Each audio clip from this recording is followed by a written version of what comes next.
ভাতটা করে এলাম, মিঠাই এখনো পর্যন্ত খাচ্ছে। আমি জাস্ট একটা কথা বলবো, আমার সাথে না কিছু ইনসিডেন্ট হচ্ছে।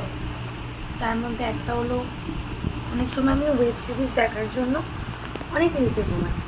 অনেক লেটে বলতে সত্যিই অনেক লেটে ঘুমাই।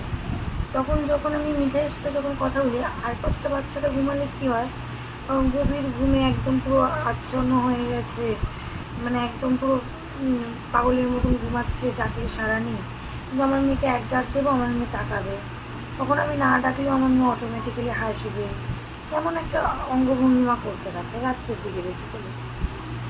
এবার কখনো কখনো আমার মানে আমি নিজেও এটা রিয়েলাইজ করেছি, তবে এখন তাড়াতাড়ি খেয়ে দিয়ে শুয়ে পড়লাম, ঘুমাচ্ছি, ঠিক 3টে বাজবে আমার ঘুমটা ভেঙে যাবে। না তখন আমি মোবাইল ইউজ করতে পারবো, না আমি চোখ খুলতে পারবো, না কিছু।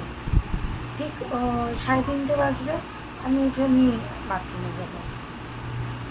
আমি ভূত অতটা মানি না, বাট ব্ল্যাক ম্যাজিকটা আমি বিশ্বাস করি, এটা একদম সত্যি কথা। আমি ব্ল্যাক ম্যাজিক খুব মানি, আর এটা আমার ফ্যামিলি একদম মানতে চায় না, মানে আমার বেসিক্যালি আমার মা বাবা। কিন্তু আমি ব্ল্যাক ম্যাজিকটা মানি এই কারণ আমি দেখেছি। আমি বিয়ের পর আমার এমন একটা সিচুয়েশন হয়েছিল, আমাকে বিনা কারণে একটা তান্ত্রিক বাড়িতে নিয়ে গেছিলো, যেখানে মানে মাথার খুলি টুলি রাখা, সবাই ওদের ভাষাতে বলেছিল আমাকে নাকি ভূতে ধরে রয়েছে, যিনি এসে আমাকে শারীরিক সম্পর্ক করে। তো এখানে এত পরিমাণে ব্ল্যাক ম্যাজিক হতো ওই জায়গাটাতে, আমি দেখার পর থেকে আমি বিশ্বাস করেছিলাম যে হ্যাঁ দ্যাটস ট্রু, ব্ল্যাক ম্যাজিকগুলো কিছু হয়।